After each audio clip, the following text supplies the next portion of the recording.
Quelle est l'humeur du jour? Bonjour Daniel Cohn-Bendit. Bonjour Maxime. Eh bien c'est le dernier jour de l'année, on l'a dit Daniel, l'heure des bilans, l'heure de votre bilan de 2013. Comme j'ai l'esprit de contrariété, Dani, on va commencer par vos grandes déceptions de cette année. Qu'est-ce qui vous a déçu en 2013? En fait, Maxime, un sentiment d'année perdue domine chez moi, ou plutôt de défi mal relevé.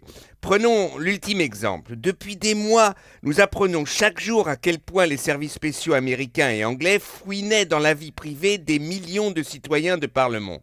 Vous savez ce que veut dire Tailored Access Operation, Pas vraiment. TAO pour les spécialistes, opération d'accès taillée sur mesure, grâce à une technologie spéciale de puces, de portables, de clés USB spécialement fabriquées au Texas pour la NSA. Eh bien, le petit monde des grands de la politique ne réagit pas ou très peu aux informations qui nous parviennent ces derniers jours. Trop conscients de leur impuissance, ils évitent le sujet. Autre exemple, la Syrie, où l'on soutient le soulèvement contre Bachar el-Assad avec des déclarations tonitruantes sans vraiment le faire. Horrifiés par la bestialité violente du conflit, nous détournons nos regards, là encore, pour ne pas avouer notre impuissance.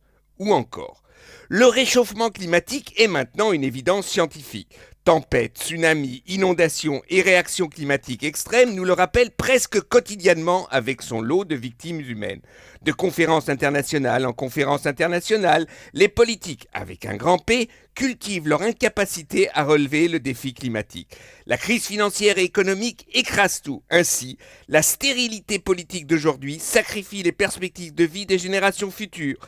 Et je pourrais continuer pour démontrer ce qui est déprimant, en prenant par exemple l'Europe, la pauvreté dans le monde et évidemment le chômage. Oui, 2013 sera marqué pour moi par notre impuissance à réagir et à répondre vigoureusement avec imagination aux crises économiques, financières et écologiques auxquelles nous étions confrontés. Alors Dani, on va quand même essayer d'être optimiste. Qu'est-ce qui vous a plu en 2013? Alors vous savez Maxime, il existe une vieille blague juive qui explique que quand vous êtes face à un problème presque insoluble avec deux solutions aussi mauvaises l'une que l'autre, eh bien il faut toujours choisir la troisième.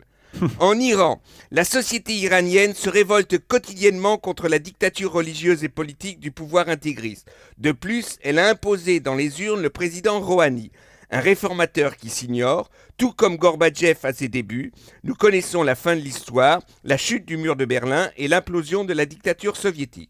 En Ukraine, une révolte au nom des valeurs européennes. Le drapeau bleu européen avec ses étoiles symbolise l'aspiration du peuple ukrainien à la liberté et au bien-être.